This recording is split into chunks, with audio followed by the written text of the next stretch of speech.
Welcome to Previously on X-Men, the podcast that looks at X-Men comics, movies, shows, characters, and more. I'm Hillary. I'm Nick. Hi, Nick. How are you? I'm good. How are you? You're always thrown by that question. I don't know. It's just it's kind of a get to know you sort of question. I'm fine. Good. And I assume you also are fine. I mean, I am, but I sort of feel like this episode is your turnabout as fair play situation because I tricked you into reading the Mojo comic with Astonishing Spider-Man and Wolverine. Yeah, I don't forget that. And then I sort of tricked you into reading that Deadpool comic that we did last time. Sort of? Well, I told you ahead of time, and there wasn't anything secret about it, other than the fact that there are X-Men Infinity comics that we could have done, chose not to. But here's the thing.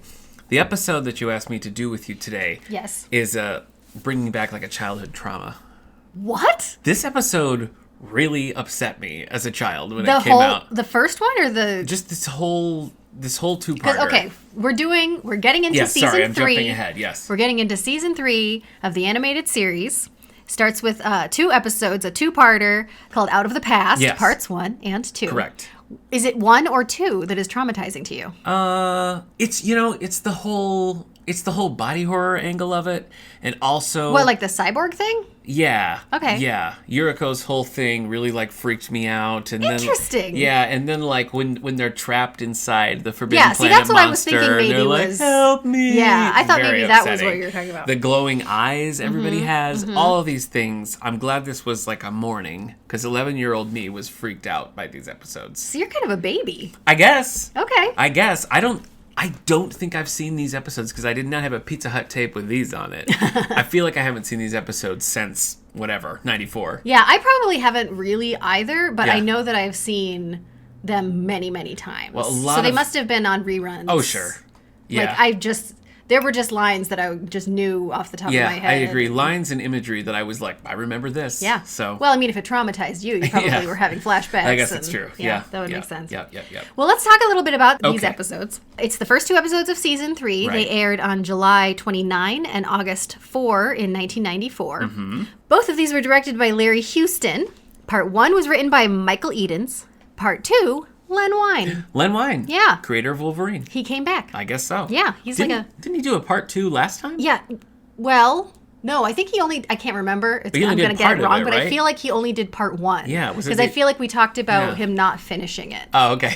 And like, why would you do that? And now he's back. Yeah. He's back. He's doing part 2 of this. Maybe they told him that this was the ending of the other one. Kind of a jump, but sure, maybe. We have all the regular cast, although I think that Rogue never shows up. That's true. We don't ever see Rogue. And then adding to that, we've got... Storm. No Storm. Oh, no Storm, too. Yeah, which is kind of weird considering it's Morlocks, but okay. Yeah, she gets mentioned. She does get a shout out. But adding to that, we've got Jane Luck as Yuriko and Deathstrike. Yes, Lady Deathstrike. Yeah, so she does both of these episodes, but I know also in one of the games, X-Men Mutant Academy 2, she voices Psylocke. Oh. So a few different X-Men related roles for her, yeah. I don't think I've played that one. I think that's one of the fighting games. Oh, yeah, that's why. Oh. I don't love those. Sorry. You do. I do, yeah. Well, I mean, I grew up in a time when it was like Super Street Fighter 2 was everything. It was like that, Justice League Task Force. I had a Street Fighter watch. I need me some story. Yeah, well, Justice League Task Force does have a story, but that's neither here nor there. That's a whole different universe. Yeah, I know. Sorry. That's why Shut up. I know. I lost myself for a minute. Okay. Other than that, we also have Susan Roman back as Callisto. And we've got all of the Morlocky people that, you know.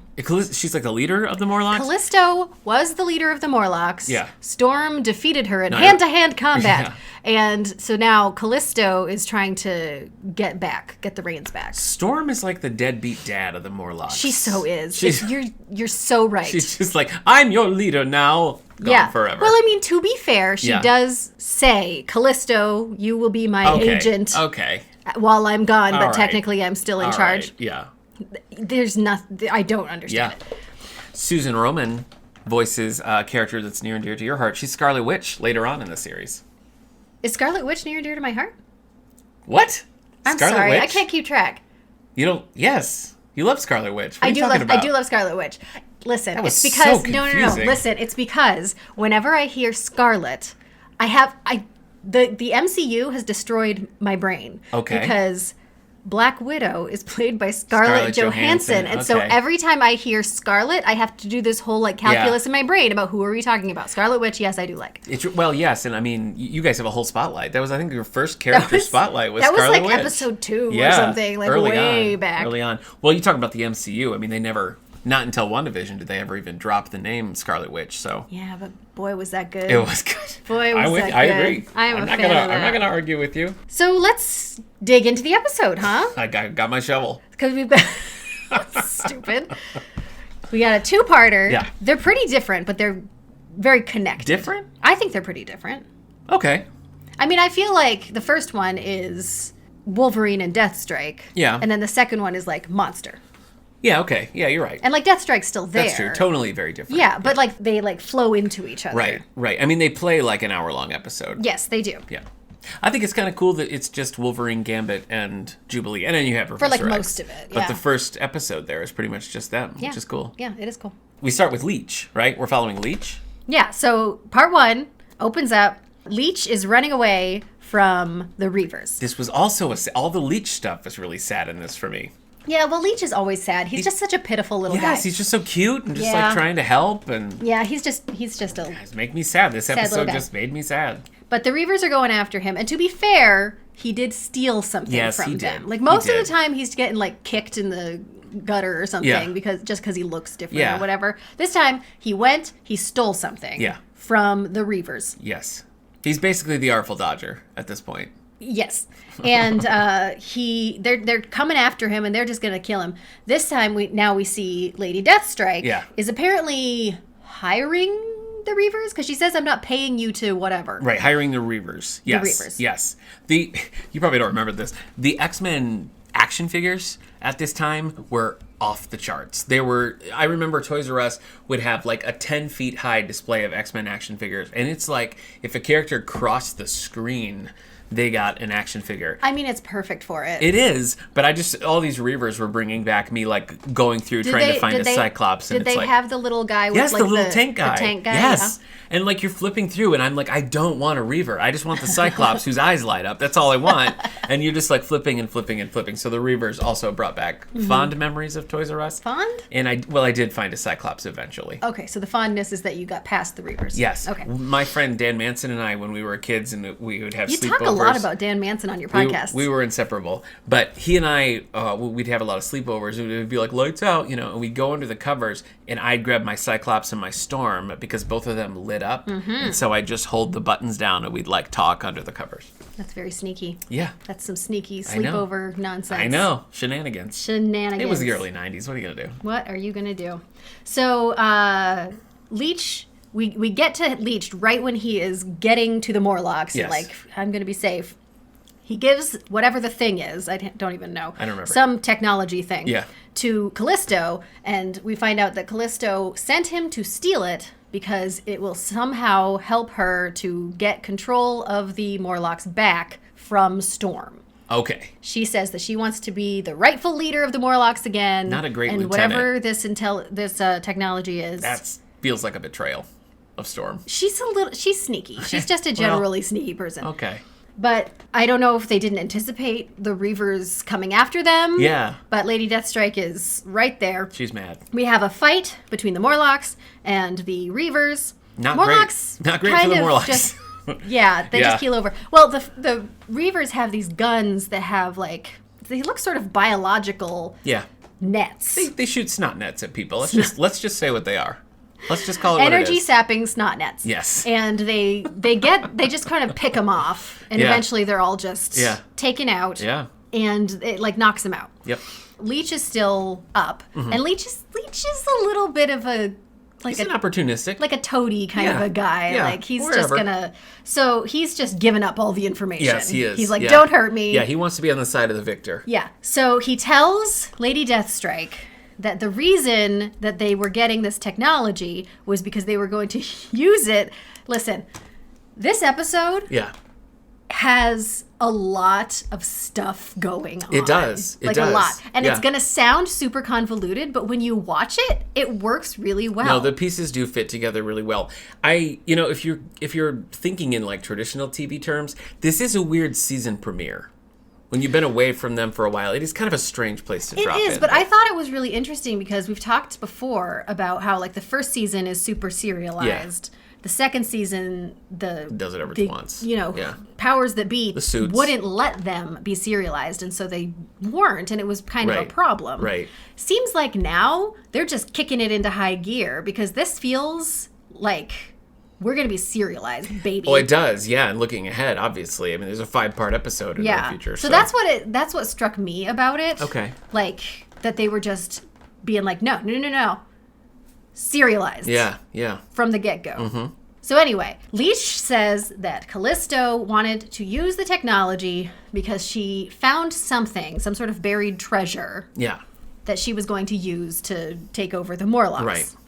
Lady Deathstrike is like, well, I mean, I want buried treasure, sure, so let's go. Wouldn't? I would love to see Callisto's plan just written out point by point because it doesn't make a lot of sense to me. But I guess she must just. God bless. They must have just come across this thing. And she was like, well, this is probably something useful, so I'm going to use it and then take over, I guess. Did you ever watch Teenage Mutant Ninja Turtles, the cartoon? Yes. Because the Technodrome was like underground like that, and it was I got a lot of like Technodrome like, visual cues and stuff. I don't know if that's... Yeah, it does have that vibe. Or just interesting. It had a similar thing going on. And mutants, right? So Lady Deathstrike wants this buried treasure. So they go, and I guess Leech shows them where it is. Mm-hmm. And they kind of walk like 12 meters off from the subway station. Okay, yeah. It's closed. Yeah. And then there's this giant spaceship. Yeah. Just buried under the thing. It's nearby. Deathstrike determines that this must have been here for thousands of years. Of course. This must have been here for thousands of years. What else are you going to do? And nobody came across it. No. While digging their systems. No, it's a good thing they didn't dig just a little bit farther. There might have been a major collapse in the subway systems. But anyway, it's a big spaceship, and it's got like alien writing on it, and they can't figure it out. She tries to get into it, and there's like this big blast of green energy. Yes. And it hurts her. She's like, ah! But it keeps blasting out, and it like knocks people's computers out, and then it gets all the way to Westchester, where it kind of messes with Xavier, and Xavier freaks the heck out. I know. I got to question some of the voice acting choices that he's making today because he's just like power. He took some screaming lessons from Rogue. I guess so. He's just I feel everything he says is just it's crazy. It's like this really crazy weird squawk. I don't get it. But anyway, so he basically just gets that there's something with power. Yeah. And it's affecting him. Yes. And so then he goes off and puts on Cerebro and is like, I gotta find this thing. He gets a wardrobe change in this episode because he starts in the classic blue tie, but he ends up in his like Savage Land fatigues when he's ready for action. Yeah, maybe. Yeah, that's like his like go. Well, I'm going into the field. Time. Better roll up these sleeves and put on a black t-shirt. Does he wear a black t-shirt? He's got a black t-shirt underneath the fatigues, yeah. Deathstrike finally recovers. And she's like, well, I think it must have been interacting with my cybernetic components. Of course. But she notices that her adamantium claws could scratch it. So she's like, you know what we need is a non-cyborg that has adamantium claws. Yeah. And we're like, that's a short list. Could that It's a very short list. Be? Yeah. So then we cut to the mansion. Yes. And Gambit Wolverine. We have a nice shirtless basketball tournament happening. Not just shirtless. They're both wearing cutoffs. I want that to be known. It was the 90s. I know, but yeah. But they're having fun, and I always like Gambit and Wolverine together. I just think that's a good vibe. Does Gambit have a long ponytail? Yeah, he has long hair. He has long hair because like it's all fluffy at the top. No, I know that, but like, and I think he just like pushes it up into like a bouffant. Yeah, I think so. Okay. Yeah. All right. But he's got that, and he's got like a bandana situation happening. Yeah, pretty cool. Jubilee, I think is just watching. Is she playing, or is she just? Yeah, I don't think she's playing. I think it's a one-on-one situation. So it's just the three she of is them wearing a hanging jersey, out. Though, so... It's just three of them. She's wearing a jersey? Yeah, she's got like a number 7 or something Maybe on her they're shirt. doing like taking turns. Oh, maybe. I want to see her playing against one of them. Me too, I think that would be really cute. Then like the phone starts ringing. Yeah, like their external like wall unit video phone. Remember when we thought video phones were so cool? I do. Like imagine a world where you could just talk to somebody just on the video. You could just see their face. I'm old. So then it comes up and it's, I'm going to say Toad. It's Leech. It's Leech, yeah. It comes up and it's Leech. Yeah, I like this because Wolverine is like, hey, bro, Storm's not here. And he's Yeah. like, no, I don't want to talk to Storm, who is the X-Men leader of the Morlocks. Yeah. You might expect that would be what I am doing, however, not today. And I appreciated the callback. He has a message for Wolverine. Yeah. That Yuriko is looking for him? Yeah, something like that. Is she in trouble? Well, I don't think he even says. I think all we hear is it's from Yuriko. And then he goes away. He's like, Yuriko, and then it's yeah. So this is clearly a person from his past that he knows about. Let me ask you this question: are they conflating Yuriko and Mariko? From Claremont's Wolverine, because they're doing it on purpose, right? You know, I think that they're combining characters. I don't know enough about Wolverine and all of his crazy past because this confused me as a kid. I thought those were supposed to be the same characters. Yeah, but I think that like there's a Mariko thing and there's a Deathstrike thing, and they're just sort of like combining them. Yep. But so he decides he needs to go wherever. I guess he's going to go to the Morlocks because it's from Leech. Why can't I remember his name? And he's going to go off, and Jubilee's like, we'll come with you. And he's like, no, it's personal. Mm-hmm. And so he's going to go off. Jubilee insists that she has to follow along. Yeah, she's got to go. And Gambit basically follows her. Mm-hmm. So the three of them are on a mission together. Wolverine doesn't know that anybody is coming. Quick wardrobe change. We're not in the cutoffs anymore. I just want to make that clear. You got to be practical. You do. You can't be going around in the sewers in cutoffs. No. I mean, that's crazy. I mean, he's got a healing thing. It is funny, too, because now that you mention that, because Wolverine just stalks off the court as if he's heading in the direction of Yuriko. He's probably got to change of clothes. But he's just got to, like, dart over into the mansion for a second and, like, scramble in some spandex. Good luck putting spandex on when you're all sweaty. Oh, gross. He probably took a shower. I bet he did. He probably went in and took a shower. He got everything. Yep. Well, I mean, you're going to see your ex. Come on. You're going to take a shower and put on the good clothes. For real. So now we have a helpful flashback. Mm-hmm.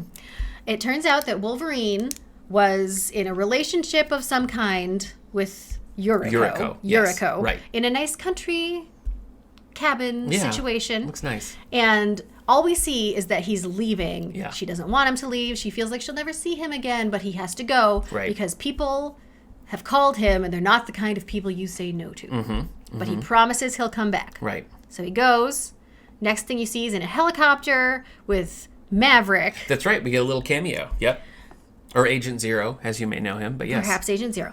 But then they land, and there's like people waiting to like attack them, like it's an ambush. Yeah. And they capture Wolverine. So it's not clear if he went to be part of Weapon X. To be part of Weapon X and then got attacked. Yeah. Or if it was something else. And then these people are Weapon X. But regardless. Well, I do know in the comics, Lady Deathstrike's father is the one who comes up with the whole adamantium thing. Mm-hmm. So I think they're just kind of like pulling bits and pieces from the story. But anyway, so they capture Wolverine. They put on the adamantium stuff. Yep. He breaks out. He messes up the lab and stuff, but it doesn't look like he really hurts anybody. No. And everybody kind of like runs away. So that is and then he goes back to Yuriko, mm-hmm. but the cabin is empty. Uh-oh. She's gone. Uh-oh. Yuriko, where are you? But he said he'd come back. End of flashback. Okay. So now we know sort of like who this Yuriko person is. Right. I don't remember if I assumed that Lady Deathstrike was Yuriko or if they were just using that as a trick.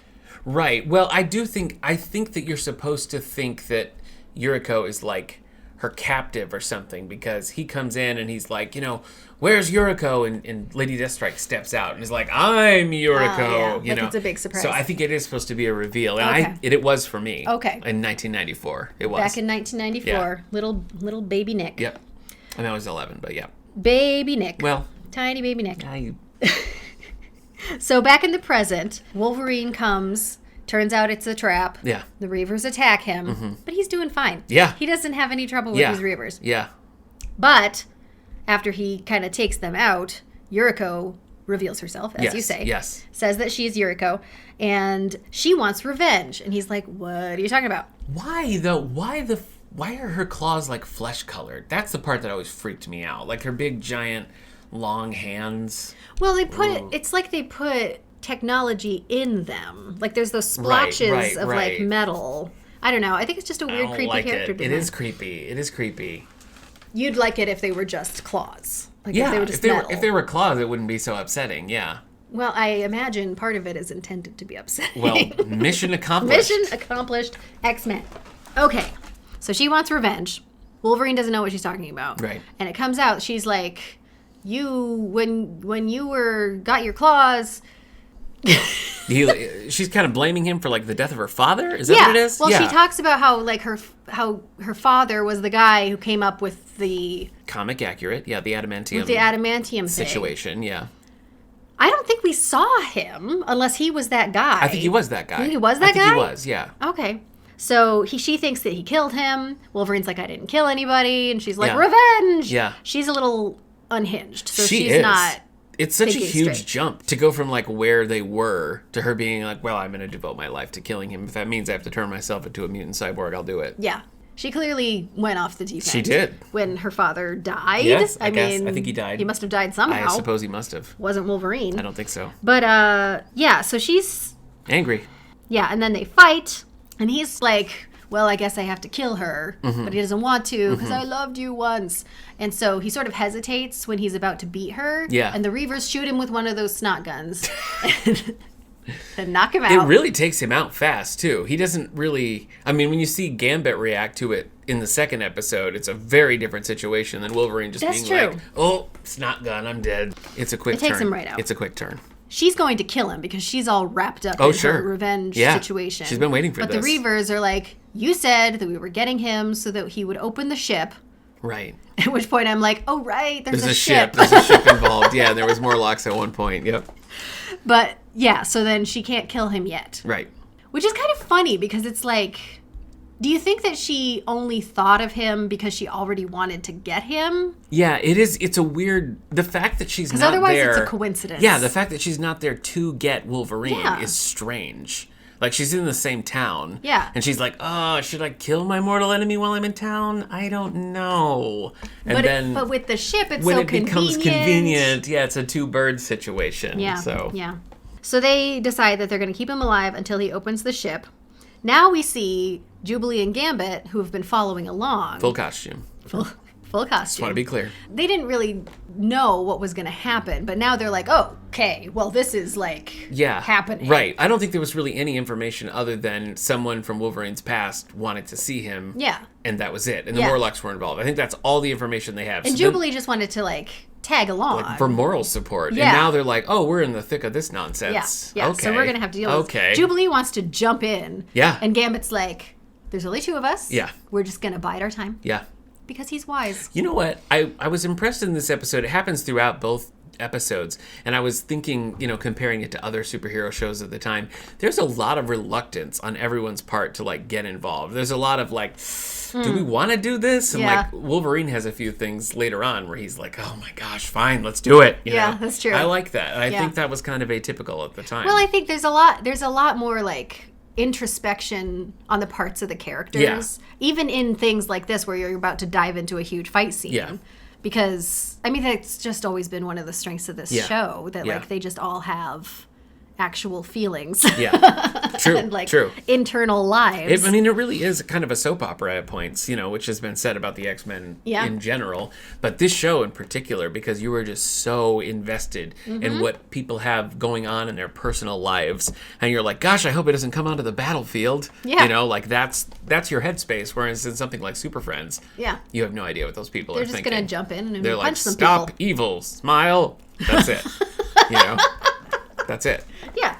Well, I dig it. I also like, that just made me think, we've talked off mic about some shows where the characters, it doesn't matter which characters are interacting. Yeah. And in this, it so does. And you see it so much in this one in particular. Yeah. Because it's got Jubilee and Gambit and Wolverine. Yeah. And even those three, where you would imagine Jubilee has pretty much the same relationship with Wolverine as she has with Gambit. Right. But even that, there is subtle difference. There's a nuance of how she deals with each of them. Yes. Yeah. And it's just like, that's just like a microcosm of everything else that they do in the show. Yeah, I mean, it's impressive to get in an early animation and just through voice acting, that you're really able to get some of those things which in live action you'd see in like facial expressions and things, but they convey it somehow. Yeah. So it's God really bless awesome. them. It's really awesome. Okay, so Wolverine wakes up And he starts to fight back. Right. And then at that point, Gambit and Jubilee are like, okay, well, this is the time. And so they jump in. The gauntlet has been dropped. So it's just the three of them against all of the Reavers, and they fight.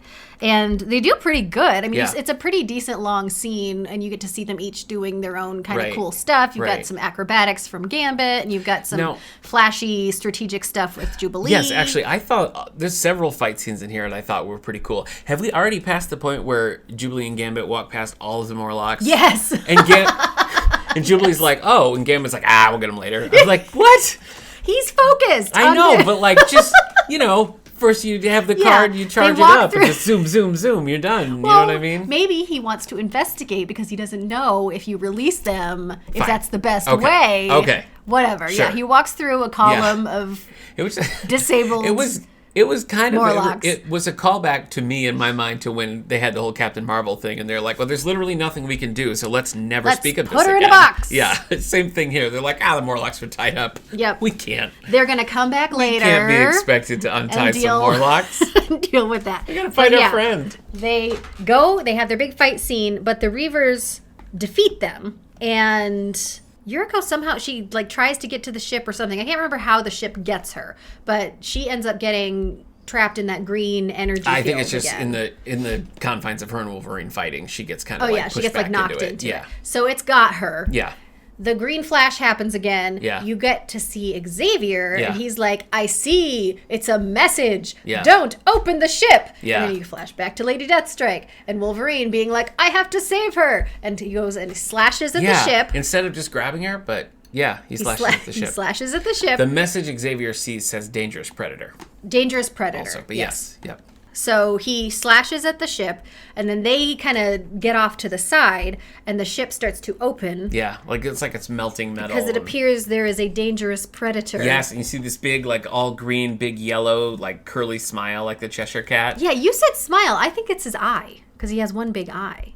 Oh. Yeah, I don't think it's his smile. Oh, I bet he's opening his eye. Yeah, he's opening his eye. Well, anyway, that image is burned into my brain. Oh, yeah. From childhood. Oh, yeah. That's a pretty, But that's it. You get that, and it's to be continued.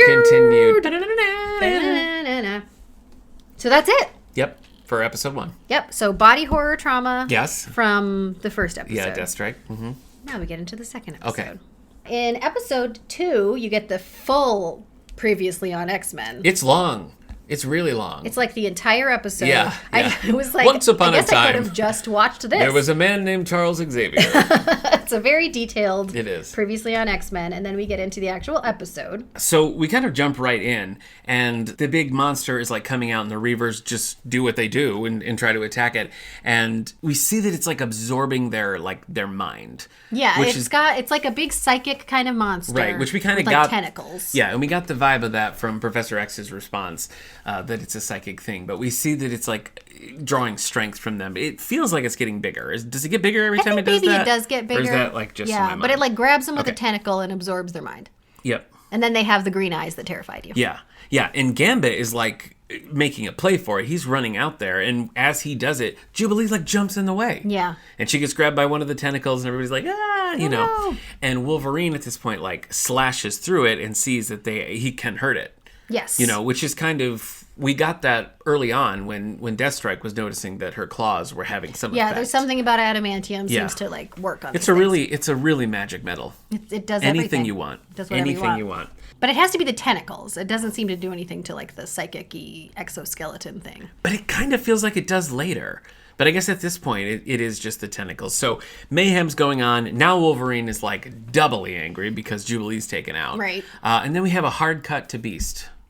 Beast at a museum. At his most beastie. So beastie. Just walking through. Seems to have just picked a random rich lady. Yes. To talk to about art. I don't think they're there together, no, but he's going through and he says, what does he say? He says he's always had trouble telling the difference between Jackson Pollock's paintings and his drop cloth. Yeah. Which is that's a decent it's slam. a pretty sick burn, And he talks about how much he loves Picasso and everything. He's talking to the lady, and all of a sudden, Xavier, now in his sexy fatigues, appears to him and is like, "We gotta go, Beast!" Yep. And he's like, "I'm sorry, my lady," and he kicks off his shoes and jumps out the skylight. Yep. He's living his best life, this beast. He is. It's really his day. It's his day. So then we're back to the action, right? And the monster is going past the helpless Morlocks. Yes, which is like just a buffet for him. Mm-hmm. You know? Eats them right up. And so he just goes through and tentacle, sucks all the life force. If only someone had seen them and... freed them earlier when he had the chance. That's what I'm saying. Okay, so Wolverine, Gambit... Yeah. Carrying Jubilee. Right. Deathstrike is with them. Jubilee's got the creepy green eyes. Jubilee's got they're pretty much the last one standing. Because all the Morlocks, all the Reavers. Reavers. Okay. They all got eaten, basically. And these 4 are now roaming the tunnels by themselves. Deathstrike wants to just ditch them. Yeah. She's like, all right, we've got the monster. We're away from the monster. Let's just go.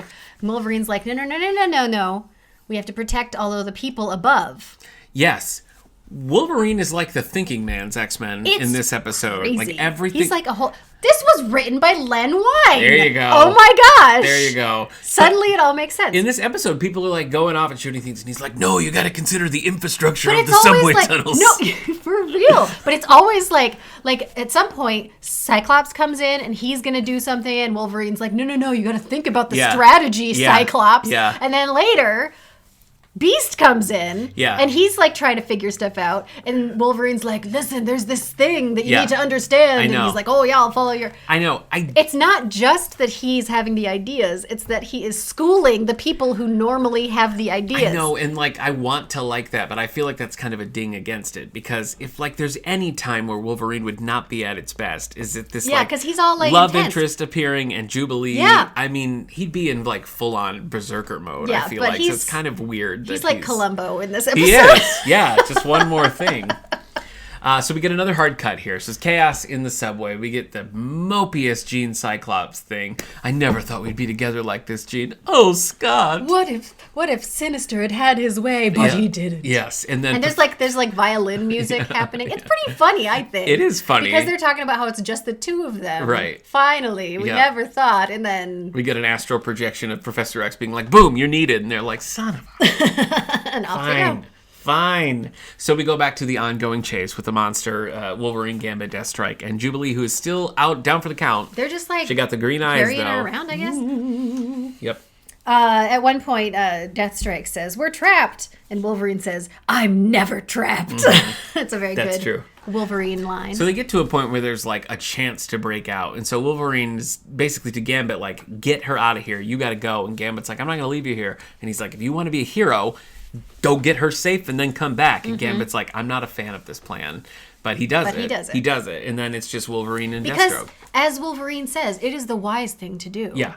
Yep. Having carefully weighed the options and considered the best course of action, Wolverine has decided of course, that this is wise. In classic Wolverine style. Classic Wolverine. You know what I mean? Classic Wolverine. He's not rash. He's not going to dive into a situation without knowing all the variables. Certainly not. He's going to figure it out. Mm-hmm. But anyway, so Gambit goes. He takes Jubilee with him. Yeah. The monster gets Lady Deathstrike because she's like going kind of nuts because she realizes she can hurt it, and she's like, yes, I can hurt it. But they do have sort of a brief moment where like all the other stuff is gone, and Deathstrike and Wolverine are just like fighting it, you know, like side by side. Like they're a team. Yeah, it's kind of a cool moment. But then she goes whole hog and gets and the thing gets her leg and like sucks her. Have we seen the zombie faces yet? Of the like, help me right away, right away when the first people start getting caught. Yeah. See, that also haunted me. There's the spirits of the people that it's absorbed will be talking. And sometimes it seems like they really want help, and sometimes it seems like it's the monster using them to like manipulate people. I agree. I remember a specific nightmare this episode caused me now that we talk about it. Oh my gosh. Yeah, so you keep seeing the faces, Jubilee, and then Deathstrike does it as well. You know, help me, Logan. Help me, Logan. As soon as she said that, I was like, oh, I know what she means. I know this. Yeah, I know this. I agree. Yeah, so shortly after this, Gambit comes back with almost the full team. Yeah, it's all the people that we've seen so far. No Rogue, no Storm, as we said, but even Professor X is there, and he has Jubilee like draped over the front of his chair. Yeah, and he's like, "Why did you bring her back?" And they're like, "Oh, she's as safe as here as she would be up on Earth." And I'm like, "Is she?" Yeah, that's not because like a rock could fall on her body and she'd die. But I guess maybe it's because she's because her mind is maybe, but that's gone. not what they say. They say she's just as safe there with them as she would be maybe away from the danger. With Xavier. Disagree. Because honestly, I don't know why Xavier doesn't do more with this. It's a psychic does nothing. Monster. He does nothing except occasionally translate psychic monster. Obvious things. Okay. Anyway, but they clearly only have him involved so that he can meet the Shi'ar, basically. Yes. Here's the funny thing. They come in and Jean shows up, and sarcastically I'm like, oh, it's time for Jean to pass out. Yep. But it's what happens. She's like, maybe I could read his mind. You know, and sends her, like, beam to him and then collapses. And it's like, oh, Scott. Like the cover of a romance novel. Scott. What does she say? She says its mind is so... repugnant? Something Repulsive? like that. Repellent. Repellent. Yeah, whatever it is. She couldn't bear the repellentness. No, she's not having it. Of the monster. So Cyclops, obviously, you know, you mess with this girl, you mess with a bull, you're gonna get the optic blast. Yeah. So he's going to shoot it, and Wolverine's like, no, Cyclops, you gotta remember. You're behaving too rashly. These tunnels were created in such a way that there's a weight and counterweight above the head. If I'm looking at it if correctly, you blast that the net type falls, of the columns street that you will have collapse here. down under, killing everyone. Yes, yeah. So he's very cautious. Yes, he is. But also he realizes that the people are inside the monster. Yeah. And so you can't kill the monster. Right. Although that's just a guess, because maybe if the monster dies, the minds will just go back. It's an educated guess. Speaking of education, Beast and Xavier go off on their own little side quest and climb in through the hole in the spaceship that Wolverine made. Yes. Beast says, it appears safe to go in, and I'm like, really? It's a spaceship underground glowing green that a monster just came out of. Like, what about that appearance says, welcome. Just go on in. So they do, and there's a big, like, you know, fishbowl in the center that's broken. Which was interesting because, like, was the monster just outside of the glass but inside of the... Because Wolverine didn't break the glass. Right. That's true. That's a good... Well, maybe... Is it a situation where, like, the monster was loose and, like, killed the crew and is now trapped inside the spaceship? Maybe. Because it's broken. All Xavier does here, there's a little plaque, and he goes and is like, I can read it. And it says danger. And it's like, well, thanks, Chief. It's killed half the team. So danger. We probably figured that out, but... It's dangerous. Anyway, I don't think they really get any useful information from the ship. No, really. but I think that the useful information is that someone is trying to communicate with Xavier. Right. So this is what I'm talking about with the... Yeah, well, we're planting seeds. Starting right in with having it be serialized because there's no reason. Yeah. I mean, there's clear reasons to have Xavier in this episode, but they don't use him for those reasons. They don't. And it's just like they only have him in here to plant these seeds. Right. That's true. And this is, I mean, we're definitely teeing up the Shi'ar for later on in the season. Yes. What is this thing called? Now I'm like blanking on it. Spirit Drinker. The Spirit Drinker. Spirit Drinker, yeah. Which, great name. Yeah, which I guess that is information. Great name. Technically, that they get. That it's called the Spirit Drinker. He's the Spirit Drinker. So this is really the first time in the series that we're getting any kind of glimpse into the actual Shi'ar. Yeah. You don't know this because you refused to watch the Mojo episode. Famously refused to watch the Mojo episode. But there's a Shi'ar like robot that Wolverine fights in one of the things. Okay. So we've had kind of a little hint. But this is like a legit contact with the Shi'ar at this point, which is worth noting for future episodes. Yep. By this point, the monster has eluded the X-Men. Yeah. They've split up. Some of them are looking for it. Some of them are not. And the Beast and Xavier are still the ship. Yes. The monster gets to, not the surface, but like... the subway level. The subway level, yeah. And he knocks over a subway car.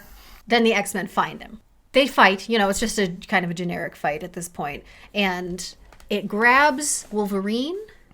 And then Wolverine, like, falls on the third rail, and it zaps its arm, or, like, its tentacle. Yeah, a little piece of the tentacle that fell off is, like, reacting to the electric rail. Yep. And so Wolverine notices this. Of course. He puts on his reading glasses and reports that this is the way that we shall defeat. When there's people that he cares about who are in mortal danger, and it's a real backs against the wall situation, that's when Wolverine steps back and thinks, you know what? Let's look at all sides. Yeah. So... And he does it again. Good for him. He does it again here. That's what he's famous for. This is when Beast comes in and he's like going to try to figure it out. And Wolverine's like, no, listen. Yeah. Look over there at the third rail. Yes. Zap the thing. And Beast is like, yes, I will follow your lead, Wolverine. And I will deal with the situation. That's a Beast classic then dynamic. doesn't do anything. He doesn't. But Gambit throws his bow staff to serve as a conduit connecting the third rail to the monster. Yes. gets no credit for this. No, he doesn't. They're Zero credit. They're like, congratulations, Wolverine. Well done. It defeats the monster. All of the spirits drift off and go back. Jubilee wakes up. Presumably the other people do too. Yes. And they all come in congratulating Wolverine. Yeah. For his hard work. Yes. In defeating the monster. Yep. And Gambit's just standing in the back. Doesn't even matter. No, Nothing. he's fine. Nobody says a word. He's good with it. He single-handedly defeated the monster. Yes. Then we get a lot of glimpses of the Shi'ar. I think from the ship, like things the professor's seeing and stuff. Well, because they're sort of like decompressing and like chatting for a second, and Xavier's like, well, actually, I think this might be just the beginning, and you get kind of like flashes of what he saw when he was connected, I guess, to the ship. Yeah, and it's like Shi'ar stuff and like Eric the Red or whatever. I've never been a huge fan of the Shi'ar. Oh, okay. And honestly, it's not their fault. It's more the Xavier side. Because, like, I don't need Xavier to have, like, a will they, won't they with a bird. Lilandra, yeah, I know. And, like, I might be interested in the Shi'ar on their own, but it's always through that lens. Yeah, and I'm just like, I don't care. I know, X-Men space stuff I don't often enjoy. That's not my favorite X-Men. I like it because there's other Marvel space stuff that I really enjoy, and so if there's ever any kind of like not crossover, but like something, that sort of thing. Kitty ends up hanging out with Star-Lord, and like there's all that kind of stuff, and I think that's fun. But if it's just them being, it's mainly the Shi'ar. I just don't care. I feel like we're coming to a point in this series where like my weekly watching of it dwindles, because the Phoenix Saga and then the Dark Phoenix Saga was nonsense to me. Yeah. And part of it, when you look and you see how it was aired so crazy out of order, it's easy to see why that would be as confusing as it was. But I just remember hitting a point in the show where I was like, I don't know what's happening. Yeah. I don't know who all these Victorian people are. And I don't know what this is. I feel like it maybe was the airing order. I'm not sure though. Like I'm interested to see what the experience will be like watching, because what's coming next is the Phoenix Saga. Yes, which is 5 episodes. 5 episodes. Yeah. Holy crap. I know. And that's not even including the Dark Phoenix. Right. It's just the Phoenix. I think Dark Phoenix might be another 3. Holy cow. It's a lot. Anyway. Plus we had 2 movies about it. I just know that I have seen episodes from the Phoenix Saga 1,000 times. Yeah. 1,000 times. Yeah. Could not tell you what happens in this. Agreed. There's the Hellfire Club. They're in it. Yeah. Something happens with them. Correct. I mean, having read the comics, I can guess what happens. But like when I try to think about the show, I just can't piece it together in my brain. It's a weird flex. I don't know that that's a story that I would have gone to adapt, especially when, for the 2 seasons leading up to it, Jean is kind of a non-character, really. Yeah. So maybe that's why. Maybe they're like, let's highlight Jean finally. I guess it seems like you have to do the Phoenix Saga. Do you? It's just a really big part of it. Okay. You know? All right. But sorry. What? How do you feel about these episodes? I liked it. I thought it was good. It was interesting because it's these 2 are so familiar to me. I feel like it's possible that these 2 are the most familiar to me of more all than of like the episodes. Night of the Sentinels or Enter Magneto. I think so. Wow. Okay. I think so. All right. I don't know why. Morph. But I really do think so. So it's hard for me to give kind of like a really dispassionate judgment. I can do it. I don't like them. You don't like them, really? No, I don't. Interesting. No, I really don't. I just don't think they go quite deep enough with Deathstrike, and then she's just kind of like a one and done and gone. I feel like this is all just set up for Shi'ar. I don't know the point of this. I think Wolverine is way out of character. I don't think you get a lot of the cool dynamic other than like the cutoff basketball scene with the 2 of them. Which I always love.